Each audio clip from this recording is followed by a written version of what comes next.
Ici, nous sommes à Showbuzz où va se tenir une production de Inospi, les jeunes leaders. Aujourd'hui, nous avons une conférence de presse dont l'artiste va s'exprimer devant les chevaliers de plume. Et on va essayer un peu de vous proposer ce collègue comme conférence de presse, comme l'Isolo Nini, l'artiste Inospi a proposé, comme vous avez l'habitude de suivre les informations sur la culture à travers cette émission. Je vous donne l'opportunité de suivre ce qui va se passer comme entretien de l'artiste Inospi avec le chevalier de plume. Et on va revenir pour faire plaisir à toutes les personnes qui aiment cette émission. Merci. Par rapport à il y a des gens qui sont entrés, qui ont l'impression que bazo découvrir façon d'anga kozala. Mais depuis un enfant de 12 ans a gagné concours. Na pesi mbote na frère nanga, grand frère nanga fiston boy. Na gagné concours en face. Il y a mutoto zali na finale. Adulte peut-être lelo na concours net par exemple en musique ezanga na yo papi mboma na gagné yo. Esprit wana bozo minimiser yango. Na utaki Goma, à Goma on avait fait parmi des milliers de candidats. J'étais choisi parmi les 3. Touti Goma toya wa tokuti bazaki déjà bautaki ba province bazaki ko sala neti ba 13 po tozaki 16 na total. Batouana tout na yebi ba esprit na bango te na futani na bango sika. Mais tosali concours en musique les loyo tango batu baoluka ba chrétienga baoloba ya uta na Vodacom il a autant de concours. Il a prix Vodacom. Il y a concours, il y a cadeau, il y a combat. Donc, ceux qui ont testé dans le groupe, ils ont gagné concours national et l'équipe dans un groupe musical. Pour un groupe musical, ceux qui ont leader, attends aux danger de Kokota. Mais concours national, donc tu es exposé. D'abord, tu es exposé en coulisses, place bazo filmé, bazo exposé ba intervention na ba casting et puis après ba exposé au sous na média national.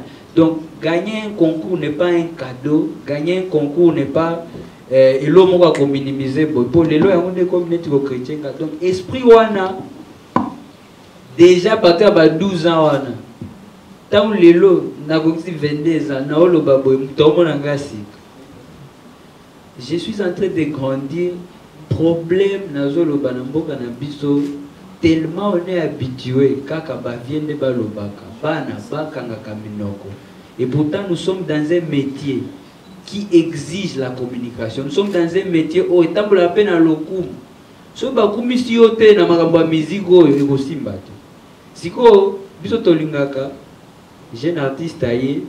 Il y a comme ça, oh lui il est poli, lui il est respectueux, hypocrisie comme Mamou.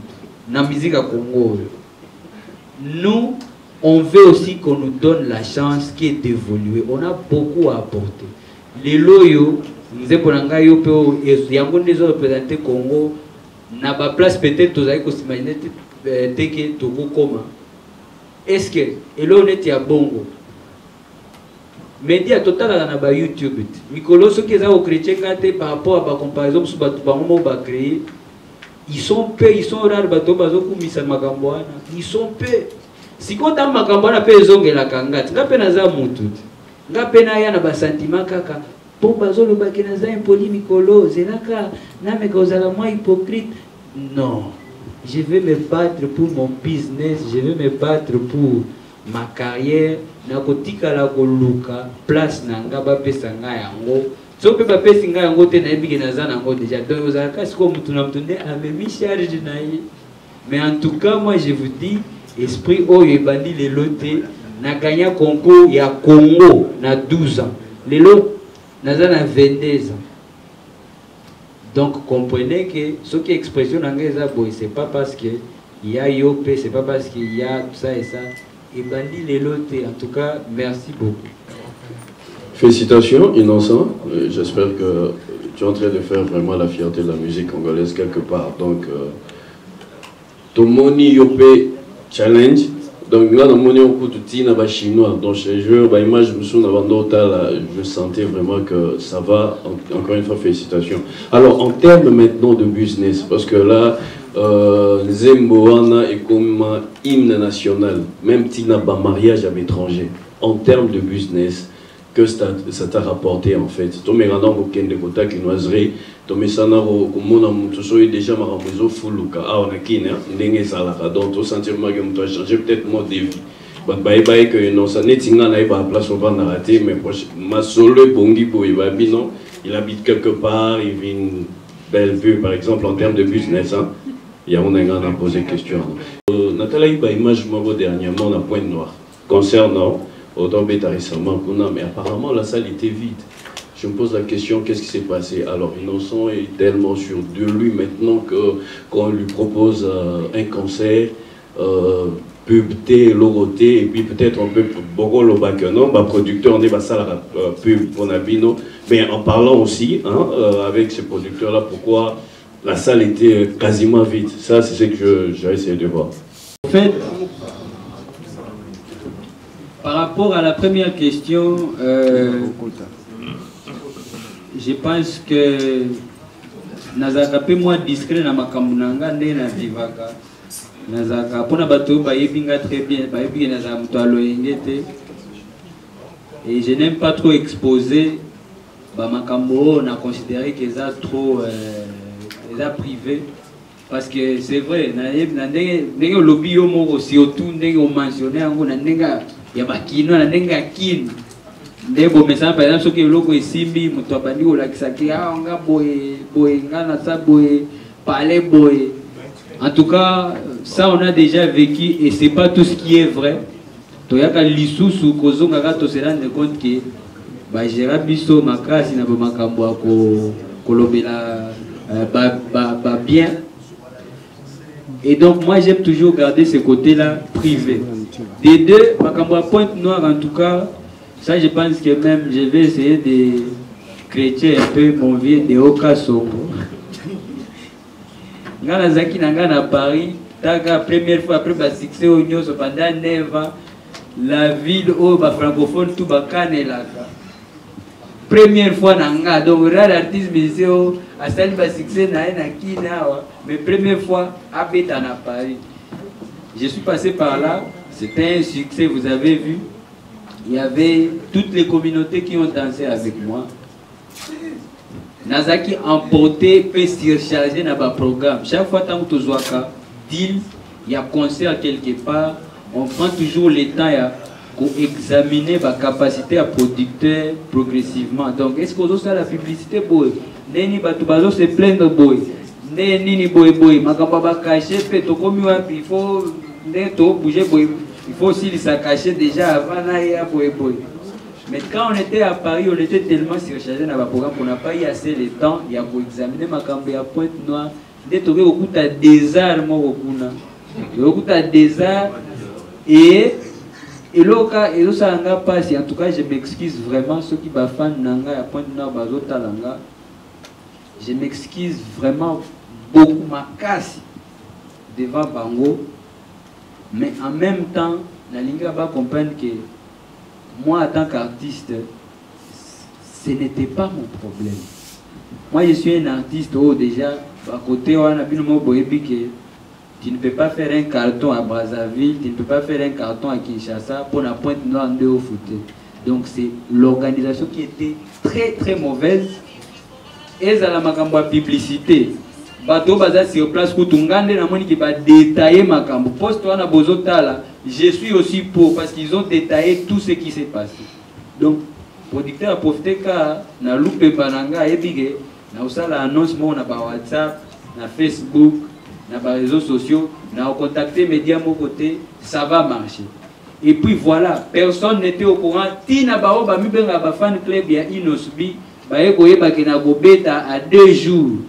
Donc c'était très très mal organisé et ça je suis désolé devant tous mes fans, je m'excuse, mais je devais annuler et puis refaire ça bien prochainement. Donc Ezaki, des fois il y a organisateur, il y a un autre que je devais créer les vieux de Opo. Chaque fois nous avons vu mais c'est plein de vraiment et puis cette communication est bandit déjà bien. Quand on a partagé ma campagne WhatsApp, tout le monde a question à billets, tout ça. Donc, ils ont mis par rapport à producteur. La précision, c'est une collaboration qui a été prépayée ou bien une collaboration qui a eu de la valeur après être réalisée. Voilà. Ce qui est pour Prince Néazan na téléphone nanga siko na na kota show na Instagram na like Sabino na kosa la terre na kota na Instagram pour comme ça batu batika poser une question vraiment égoïste comme na kota na like Sabino vite fait les lots vitesse à internet déjà makasi na ba collaboration nanga pe nyoso tisiko je vais vous préciser.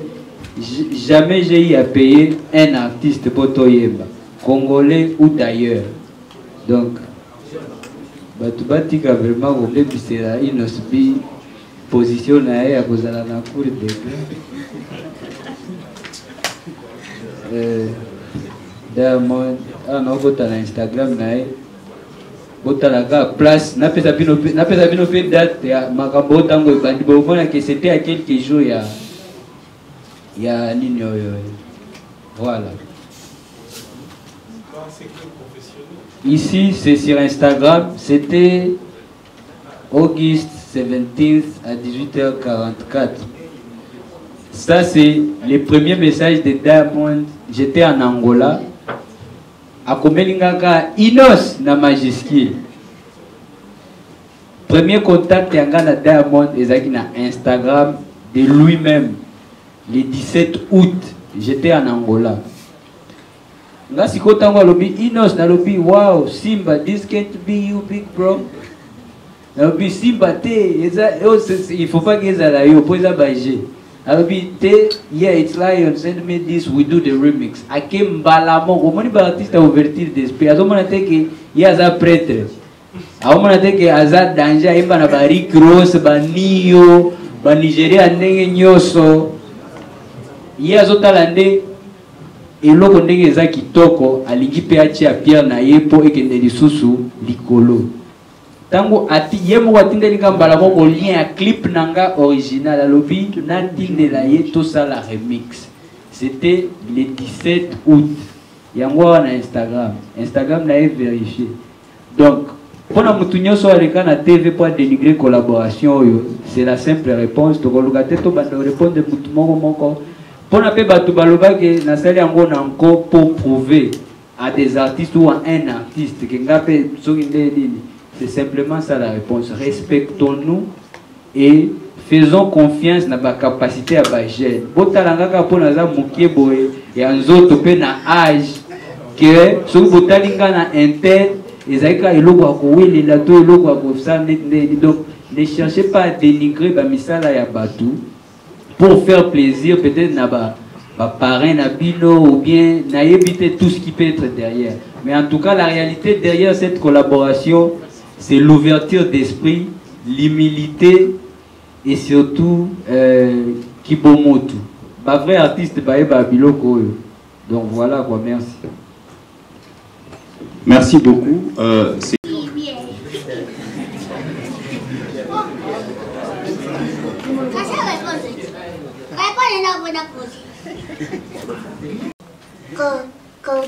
Cordial. Ma question c'est là. Gabriel Bina Yobe. Yobe va péchao. Nasala chantage. Chantage Nasala. Ti lelo ni merci. Ni lelo kota oyeganda kota secrétaire. C'est moi ma belle nous ça. En plus, Noki va bien voter comme. Nga déjà ouais. Nabina ya makasi ngana sa sous chantage ti. Pour nabina déjà. D'ailleurs na ye ya mi faut que ça habiller. Laisse-moi payer plus ma droit d'entrée. Appuie moi consommation. Bonjour Menia. Quand les gens passent bon n'invitation l'ingana méga sur le chantage ni la salle qui na vidéo sur l'inabina. Oui, si moi je peux la danser. Ils ont dépend de la bino parce que hein? Ça et ça. Ou bien boyer bien. Otele binona kwe, otali dolo kote, otokina kutude, na pete kaka bongo, yope kapeza. Moi, il n'a jamais ça bassé. Oui. Ah oui, merci. Il nous a super habité. Bien basse. Como taimba ngazo singane. Otele binona kwe, otali dolo kote, otokina kutude, na pete kaka bongo, yope kapeza ya. Mabongo na aida siko.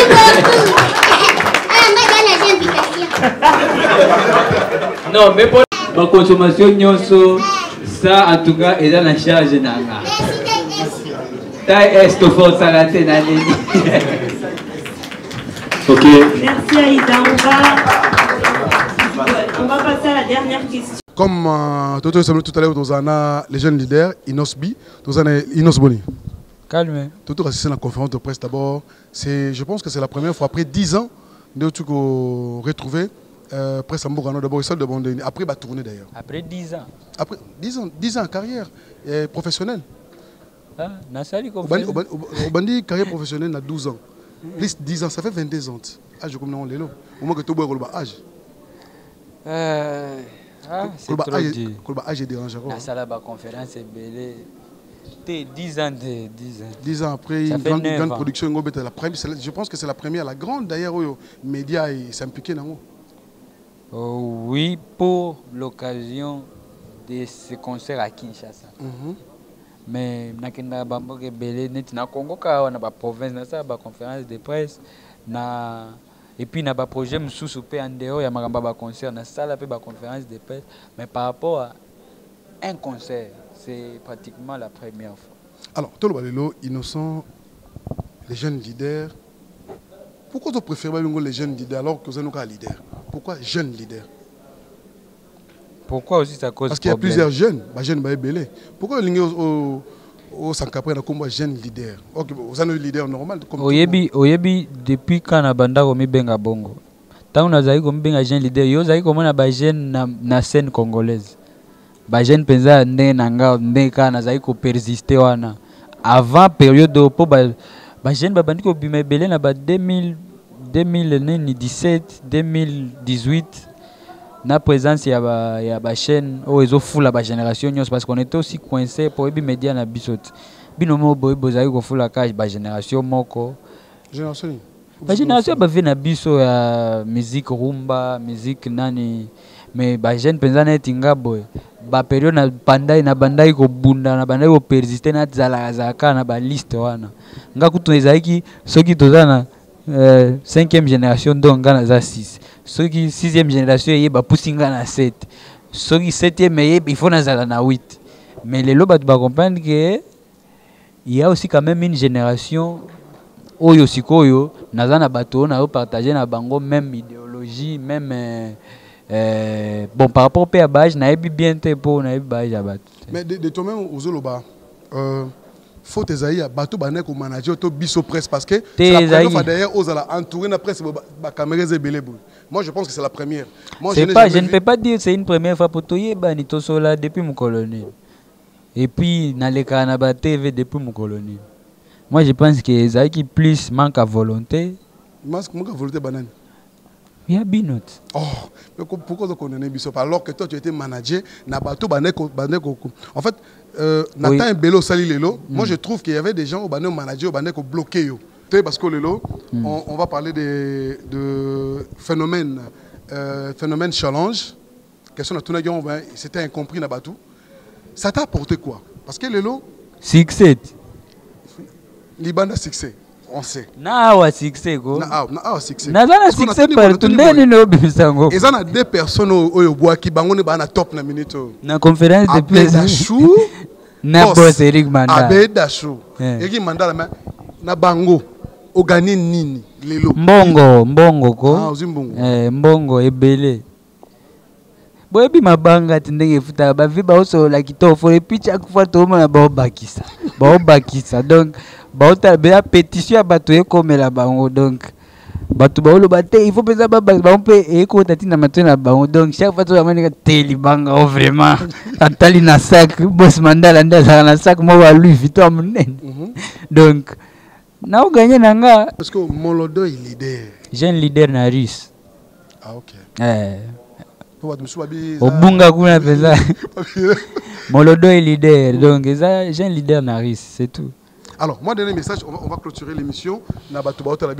Peut-être un message non parce que les 15 novembre, Boya Belenza, Benawe Bateso na Lobani par rapport à les 15 novembre. Mais Batoba Ozana salle Oyo, Bakozala émerveillé. La musique Oyo Tokobete la Bino. O Boyoka Ango déjà na bar, na ba boîte. Mais awe kozala na live ezateke na ya obete la bino ba playback ezateke poka boyoka ke bana wana babeta ka musique ya CD boya koyoka chant botala chorégraphie botala organisation boyoka instrumentalisation. Vous avez confiance dans moi. Naza na confiance na depuis kala parce que c'est pas aujourd'hui que j'ai commencé à faire des chaîne. Mais comment c'est le clip les autres dernièrement tout monde relation nous dans la maison JMC et Jonathan Mutamba tout le monde fout à bambongo pour clip les cas. Mais on ne sent pas aux Olobelango. C'est comme si on est bien est-ce qu'il y a-t-il un contrat entre toi et Jonathan Mutamba parce qu'il a une grande maison. Na pesi mbote vient nango ebige dédicace na epé simbi. L'architecte intelligent Jonathan Mutambala. Yo déjà lobige kuna moi miki ezokota na kombo nanga mele kina nzela ave nanga wazo soutenir nga. Mais lobi susuke na osola na ba chaîne. Parce que depuis qu'on a commencé tant on a lo baba tu baza ebele mo pe na obosana.